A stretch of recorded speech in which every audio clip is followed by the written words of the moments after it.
अपने विचारों पर ध्यान दो, क्योंकि वह तुम्हारे शब्द बनेंगे। अपने शब्दों पर ध्यान दो, क्योंकि वह तुम्हारे कर्म बनेंगे।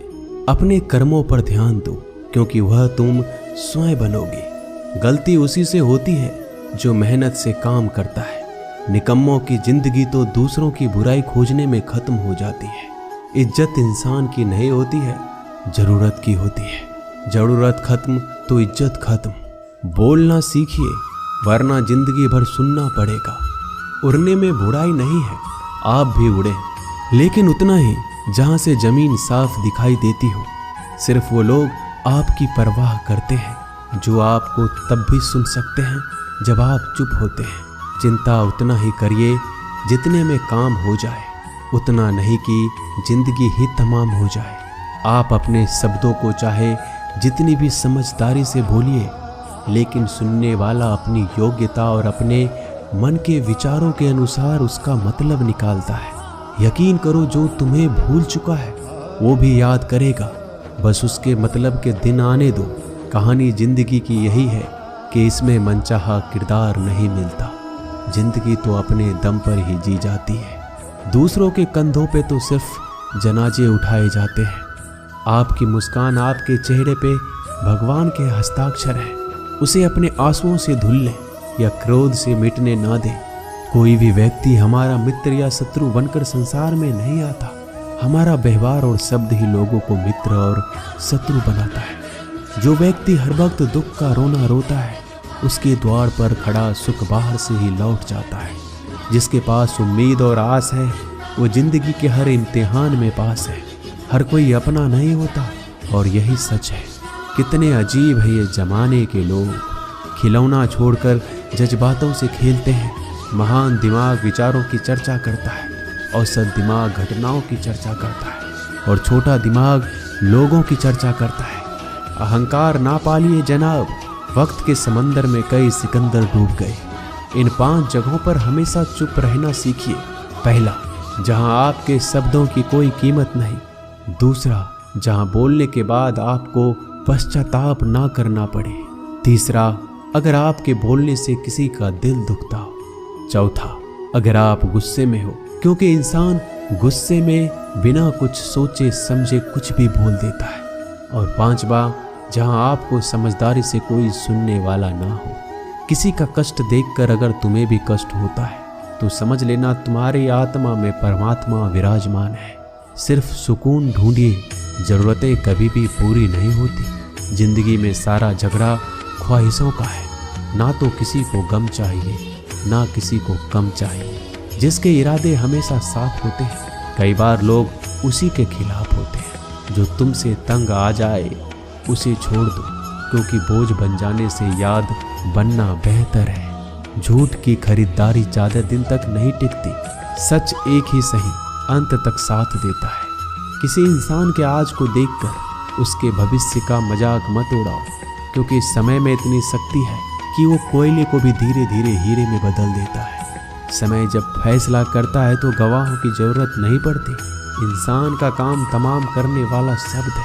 कल करूँगा, ना तो अधिक बोलना अच्छा है, ना ही जरूरत से ज़्यादा चुप रहना। जैसे बहुत अधिक वर्षा होना भी अच्छी बात नहीं है, और बहुत अधिक धूप भी अच्छी नहीं होती। विचार कीजिए, हमारा जन्म हमारी मर्जी से नहीं होता, ना हमारा मरण हमारी मर्जी से होता है। इस जन्म मरण के बीच में होने वाली सारी व्यवस्था हमारी मर्जी से कैसे हो सकती है। जिंदगी में हर मौके का फायदा उठाओ, पर किसी के मजबूरी का नहीं। अगर जिंदगी मौका देती है तो धोखा भी देती है। जिंदगी की सबसे अच्छी दवा है जिम्मेदारी। एक बार पी लीजिए साहब, जिंदगी भर थकने नहीं देगी। जीवन में प्रयास सदैव कीजिए। लक्ष्य मिले या अनुभव, दोनों ही अमूल्य है। जिंदगी में तकलीफें तो हवा के झोंकों सी होती है, जो आती है और चली जाती है। पर ये जब जब आती है तो सभी के नकाब उतार कर जाती है। जो आपने सोचा है जरूरी नहीं कि वो मिल जाए, मगर जो भगवान ने सोचा है वो आपको जरूर मिलेगा। इंसान कर्म करने में अपनी मनमानी कर सकता है, मगर फल भोगने में अपना वो होता है जिसके साथ बातें खुलकर की जा सके। ना कि संभल कर मनुष्य अहंकार और गलतफहमी के कारण महत्वपूर्ण चीज़ों से दूर रहता है। गलतफहमियां सच नहीं बताती और अहंकार सत्य को देखने नहीं देता। अगर आपके साथ जिंदगी खेल रही है तो आप निश्चित ही एक बेहतरीन खिलाड़ी होंगे। जिंदगी का काम है ठोकर मारना, बिखरना है या निखरना है ये तो आप पर निर्भर करता है। आज तुम्हारे जीवन में कितनी मुसीबतें हैं इससे कोई फर्क नहीं पड़ता। फर्क पड़ता है तो बस इस बात से कि तुम उसका सामना कैसे करते हो। मनुष्य को इस संसार में जो भी मिला है उसमें उसको खुश रहना चाहिए। जो नहीं मिला है उसके लिए दुख नहीं मनाना चाहिए। इंसान ने जितना उसके लिए सोचा है भगवान ने उसके लिए उससे ज़्यादा सोच कर रखा है।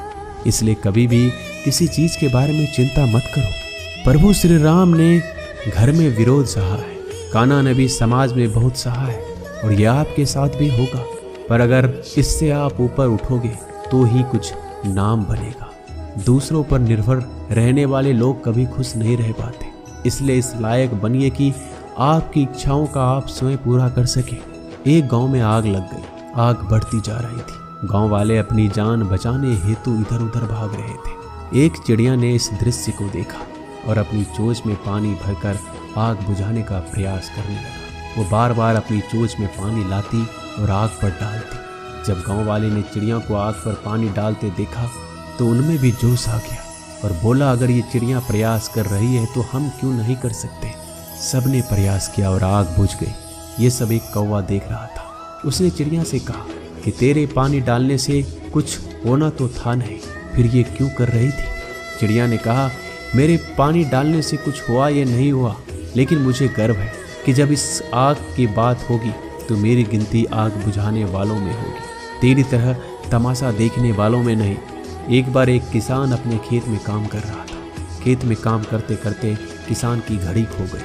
कुछ साल पहले ये घड़ी किसान को उसके पिताजी ने दी थी, इसलिए वो घड़ी उस किसान के लिए बहुत कीमती थी। अब किसान सब काम छोड़कर घड़ी ढूंढने लगा, लेकिन बहुत देर होने के बाद भी वो घड़ी नहीं मिली। तभी किसान ने पास में खेल रहे बच्चों को बुलाया और उनसे कहा, बच्चों, इस खेत में मेरी घड़ी गुम गई है। मैं बहुत देर से घड़ी ढूंढ रहा हूँ। तुम में से जो मेरी घड़ी ढूंढने में मदद करेगा मैं उसे एक इनाम दूंगा। इनाम के उत्साह में सब बच्चे उस घड़ी को ढूंढने में लग गए। लेकिन इतने बड़े खेत में छोटी सी घड़ी ढूंढना बहुत ही मुश्किल काम था। कुछ घंटों बाद सब बच्चे जाने लगे। किसान ने भी अपनी उम्मीद छोड़ दी। वो भी घर जाने की तैयारी कर रहा था। आखिर में एक बच्चा किसान के पास आया और बड़े शान से कहा कि सब बच्चे चले गए, बस मुझे थोड़ी देर और घड़ी ढूंढने दीजिए। किसान ने कहा, ठीक है, मैं कुछ देर बाद आता हूँ, तुम देखो जब तक घड़ी मिलती है या नहीं। किसान जब 20 मिनट बाद आया तब बच्चे के हाथ में घड़ी थी। किसान आश्चर्यचकित हो गया और बच्चे से पूछा कि इतना जल्दी तुमको घड़ी कैसे मिल गई। बच्चे ने कहा, सब जा चुके थे। अब इतनी शांति थी कि मैं धीरे धीरे पूरे खेत में घूमकर आवाज़ सुनने लगा। जैसे ही शांति में मुझे आवाज़ सुनाई दी वैसे मुझे पता लग गया कि घड़ी कहाँ पर है। दोस्तों, ये कहानी शांत दिमाग का बहुत ही बढ़िया उदाहरण है। जब हमारा दिमाग शांत होता है हर बड़ी चिंता खत्म हो जाती है और आसपास का शोर भी खत्म हो जाता है, तो हमारा दिमाग अपने आप काम करता है और हमें सही दिशा दिखाता है। दोस्तों, इस वीडियो में बस इतना ही। जल्दी मिलते हैं हम और भी ज्ञानवर्धक वीडियो के साथ। धन्यवाद।